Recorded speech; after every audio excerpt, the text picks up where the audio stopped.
My MFA was in studio art, which meant that I had to show something visual on the walls of a gallery. The topic that I chose was on objects that had been carried across by people during the partition. And when I was photographing these objects, making a visual documentation, of course I started asking the stories of the objects. Why were they carried across? Why this object? What connection do you have to it? And as a result, I gathered a lot of material about it, material enough to be able to pen down chapters, as it were, about these objects. And eventually, over the course of many years, it turned into a book.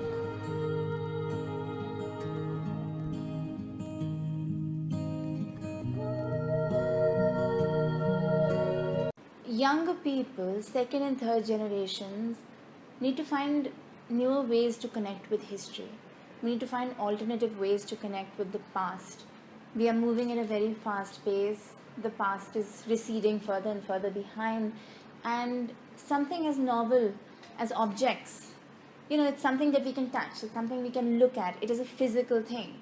To connect an object to a past and to make a younger person understand its relevance in history is a great tool to actually connect back to the past. The object also bridges the generational gap between, say, grandchildren and grandparents, where a grandchild can see that this particular object, a ghada, a gaz, a shawl, a sari, has actually come from the other side of the border, and that other side is no longer a fictional landscape, it's a real space.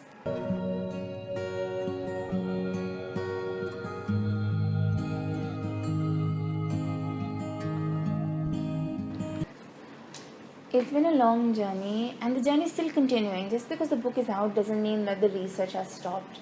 But it's difficult, it's difficult to extract knowledge from people. It's difficult to extract information because sometimes people have not talked about these things for so many years and they don't want to talk about these things. So how do you gain access into the unaskable questions? And I think for me, the object again plays a catalytic role. When you start talking about the object, you say, oh, this ring came from Pakistan or this ring came from India. Tell me about the ring. Tell me who brought it. How did you bring it? How did you cross over during the partition? I think that the object helped me a lot in gaining insight into the past, and I think I used this as a catalytic tool.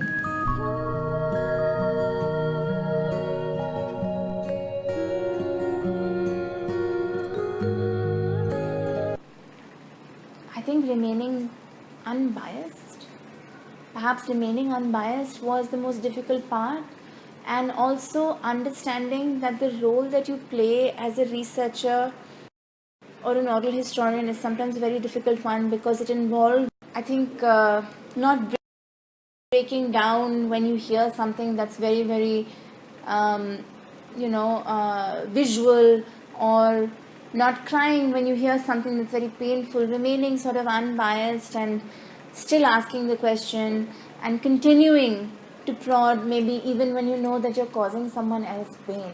That is the hardest thing. You're asking someone the question and you know that it's going to hurt them, but you also know that this is the only way that your generation will ever gain insight into that knowledge. So you continue asking and you continue asking, and it is a very difficult thing to be on the other side of as well.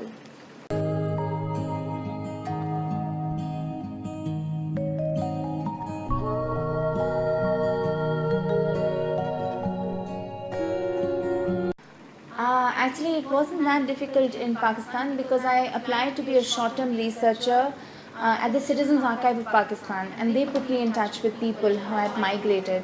So it wasn't as difficult as one would expect.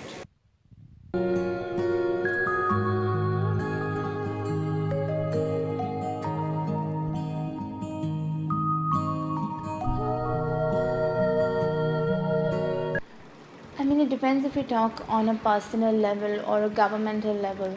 I think having been to Pakistan and having spoken to people there and having recorded very intimate details about their lives and done the same thing on the Indian side, it is possible to see that there are similarities. It is not the same, but it is very similar. The feeling of loss is similar, the feeling of sadness is similar, longing is also similar. But of course, Pakistan has very particular notions connected.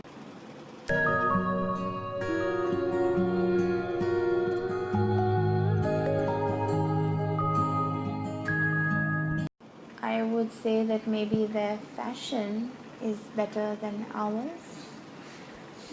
And I don't know. That's a strange question. I haven't thought about it.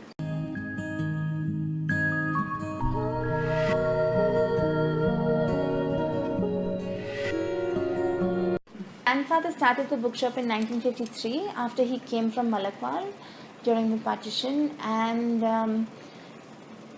the bookshop is a very special thing because he didn't know anything about books. He wasn't interested in reading, and I think even after he made the shop, he never read a single book.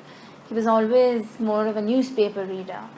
But in those days, you would take any opportunity that came your way, and he heard about this land being sold to refugees, and the land cost 200 rupees, and his mother sold a gold bangle to get that money for him. And he started this shop, and he didn't know anything, and he totally learnt on the job.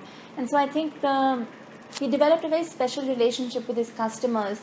As a result, the families of those customers, in fact generations of families, have begun coming to us, and they've come to us for years, which I think makes it a very nice, homely, private bookshop, as it were.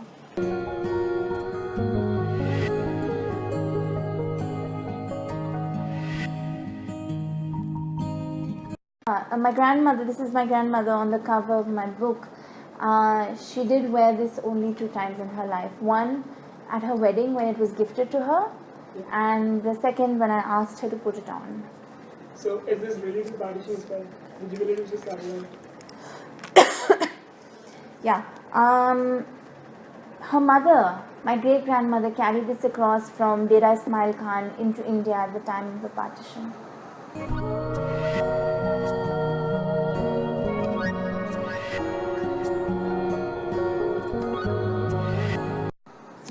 I'm starting to work on a new book on Indian soldiers in World War I. So that's what my next project is.